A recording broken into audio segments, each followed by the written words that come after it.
Good morning to all of you. आप सबको मेरा नमस्कार। आशा है आप लोग स्वस्थ होंगे और अपना ख्याल रख रहे होंगे। जैसा कि आप सब जानते हैं कि हाल ही में वीर बाल दिवस और गुरु गोविंद सिंह जयंती मनाई गई। तो आज नमन उन वीर बालकों को जिनकी शहादत की स्मृति में वीर बाल दिवस मनाया जाता है। आखिर कौन थे वे बालक जिन्हें औरंगजेब ने दीवार में चुनवा दिया था? बात सिख धर्म, सिख गुरुओं और मुगलों के साथ उनके बनते बिगड़ते संबंधों पर भी होगी। साथ ही एग्ज़ाम के पॉइंट ऑफ व्यू से इम्पॉर्टेंट फैक्ट्स भी डिस्कस किए जाएंगे। तो शुरू करते हैं आज की क्लास। आपको लिए चलते हैं 15वीं शताब्दी की ओर, जब गुरु नानक ने सिख धर्म की स्थापना की।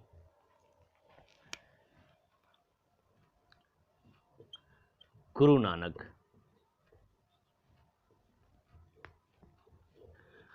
नानक ने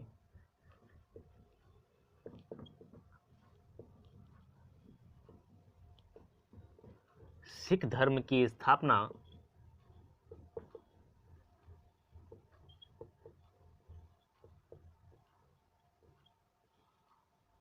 15वीं शताब्दी में की। इनका जन्म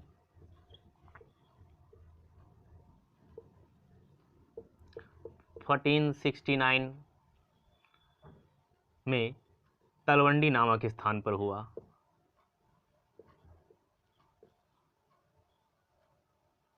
तलवंडी नामक स्थान पर।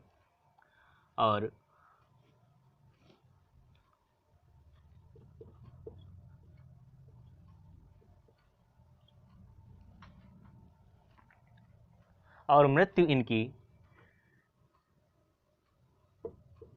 1539 में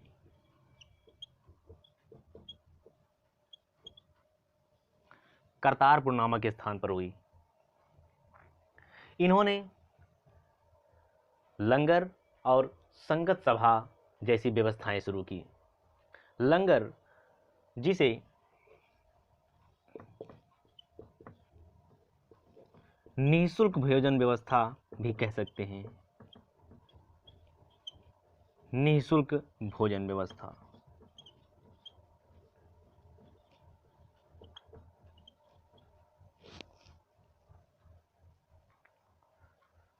इन्होंने संगत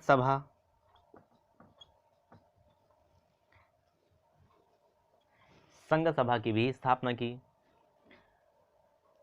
गुरु नानक की मृत्यु के पश्चात दूसरे सिख गुरु अंगद नियुक्त हुए। दूसरे सिख गुरु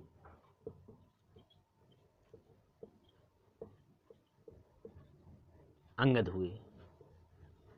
अंगद, तो मैंने बताया कि गुरु नानक द्वारा शुरू की गई लंगर व्यवस्था को अंगद ने स्थायी बना दिया।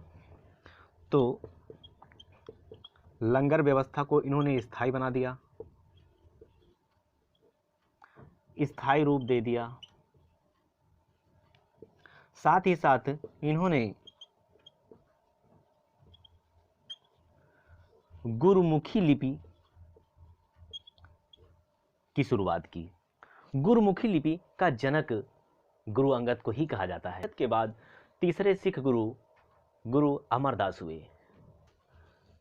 अमरदास ने सिख धर्म का व्यवस्थित प्रचार प्रसार कराया। तो सिख धर्म का व्यवस्थित प्रचार प्रसार गुरु अमरदास के समय में हुआ। साथ ही साथ अमरदास ने हिंदुओं से पृथक विवाह पद्धति लवन की शुरुआत की। तो इन्होंने सिखों में हिंदुओं से पृथक विवाह पद्धति लवन की शुरुआत की। गुरु अमरदास ने न सिर्फ सिखों में मदिरापान को प्रतिबंधित कराया, बल्कि सती प्रथा पर भी प्रभावी रोक लगाई। तो ये इनके कुछ सामाजिक सुधार से संबंधित कार्य थे।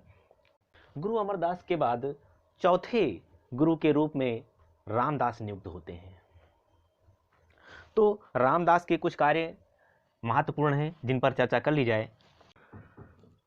चौथे गुरु के रूप में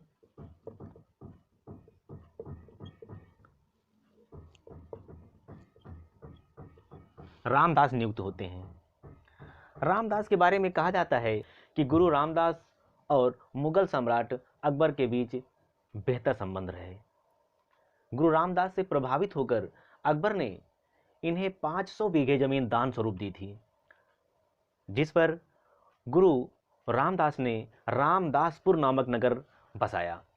तो इनके कुछ कार्य हैं, जैसे इन्होंने रामदासपुर नगर बसाया।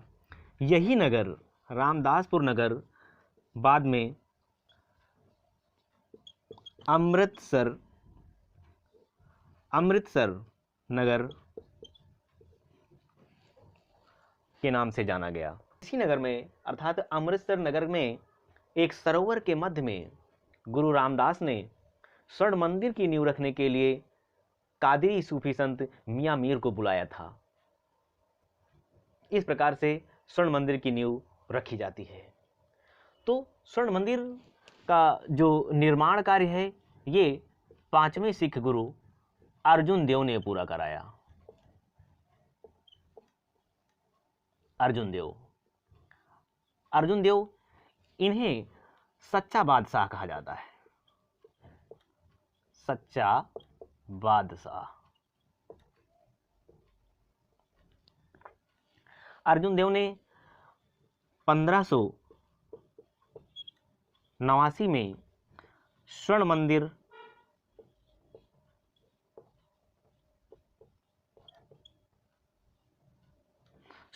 का कार्य पूरा कराया। अर्जुन देव के नेतृत्व में ही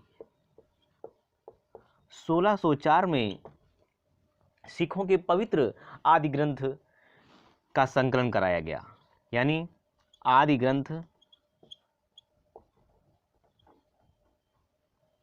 का जो संकलन है वह अर्जुन देव के समय में ही हुआ।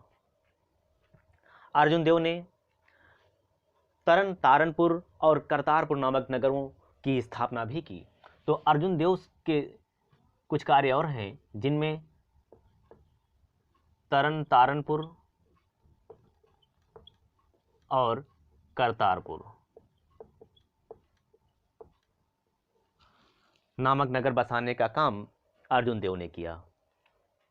अर्जुन देव ने जहांगीर के विद्रोही पुत्र खुसरो को विजयी होने का आशीर्वाद देकर मुगलों से दुश्मनी मोल ले ली। इससे जहांगीर खिन्न होकर अर्जुन देव को मृत्यु दंड दे देता है। अब सिखों और मुगलों के बीच संबंध बिगड़ जाते हैं, यानी सिखों और मुगलों के बीच संघर्ष की स्थिति उत्पन्न हो जाती है। इसी संघर्ष की स्थिति में ही 6वें सिख गुरु हरगोविंद नियुक्त होते हैं। अतः जब ये गुरु के रूप में काम करना शुरू करते हैं तो इनका सबसे पहला कार्य होता है सिखों को एक सैन्य और लड़ाकू शक्ति के रूप में तब्दील करना। तो सिखों को जहां एक ओर ये लड़ाकू शक्ति या सैन्य शक्ति के रूप में बदलने का काम कर रहे हैं, वहीं अमृतसर शहर की सुरक्षा सुनिश्चित करने के लिए ये इसकी किलेबंदी भी करा रहे हैं। तो अमृतसर शहर की किलेबंदी कराने का काम भी इन्होंने किया।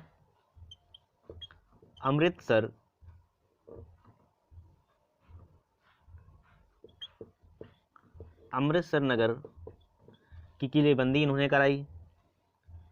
इसकी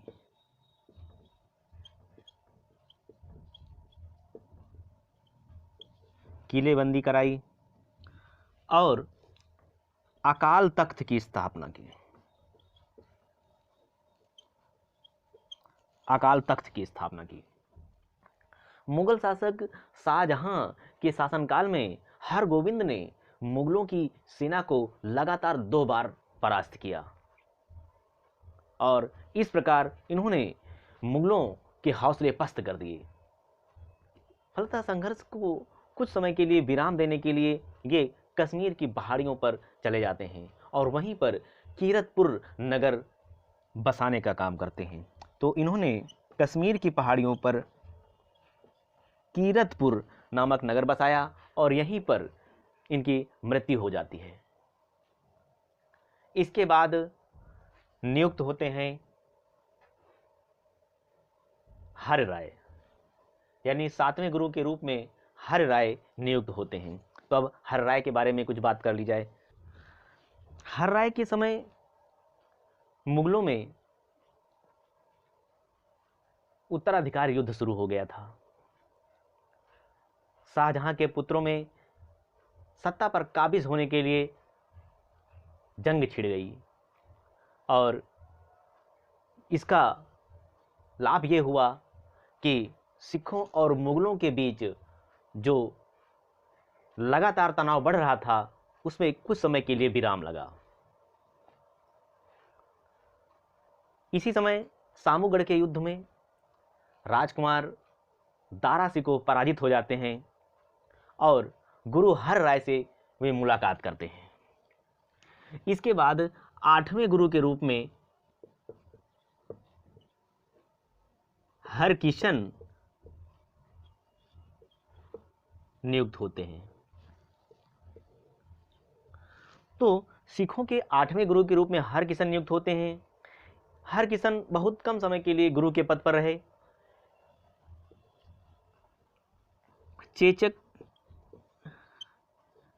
चेचक की बीमारी के कारण शीघ्र ही इनकी मृत्यु हो जाती है। अब स्थिति ऐसी बन गई कि सिखों में भी गुरु के पद के लिए संघर्ष छिड़ गया। इस संघर्ष में हरगोविंद के पुत्र तेग बहादुर विजयी होते हैं और सिखों के 9वें गुरु के रूप में नियुक्त होते हैं। तो सिखों के जो 9वें गुरु हुए वे तेग बहादुर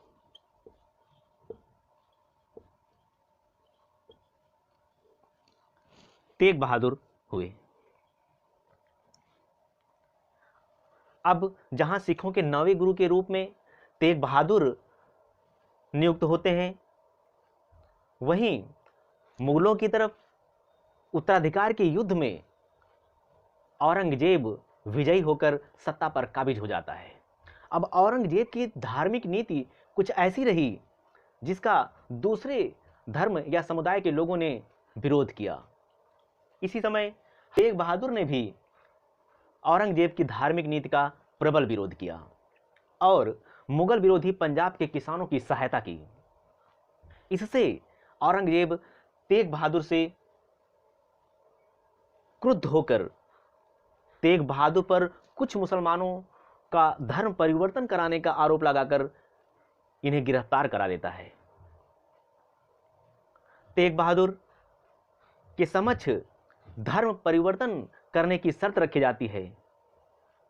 तेग बहादुर जब मुस्लिम धर्म स्वीकार करने से मना कर देते हैं तो इन्हें दिल्ली में औरंगजेब के द्वारा मृत्युदंड दे दिया जाता है।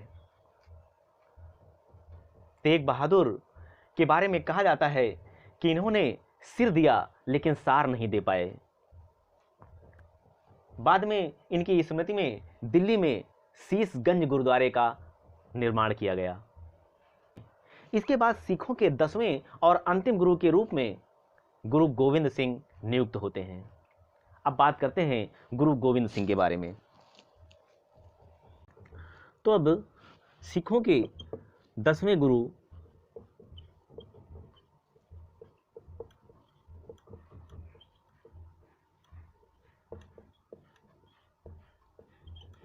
गुरु गोविंद सिंह पर बात करते हैं।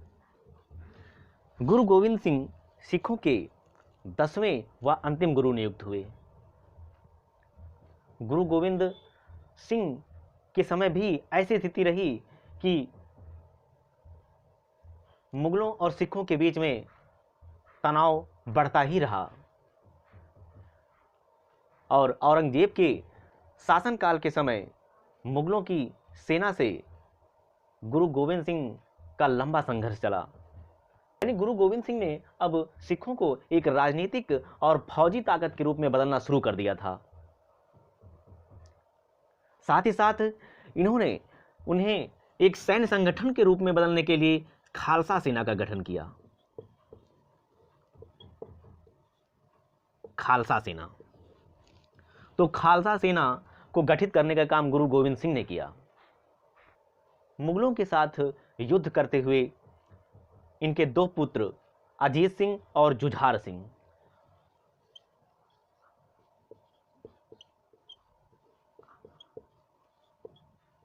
अजीत सिंह और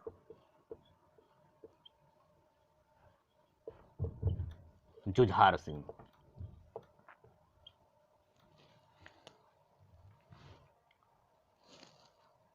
और तो मुगलों के साथ युद्ध करते हुए इनके दो पुत्र अजीत सिंह और जुझार सिंह वीर गति को प्राप्त होते हैं, जबकि दो पुत्र फतेह सिंह और जोरावर सिंह को औरंगजेब दीवार में जिंदा चुनवा देता है।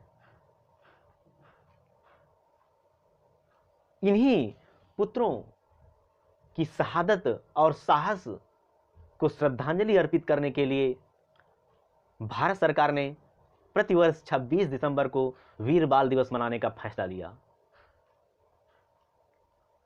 तो वीर बाल दिवस इसलिए मनाया जाता है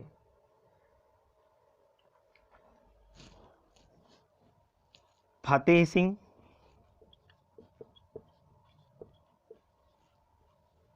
और जोरावर सिंह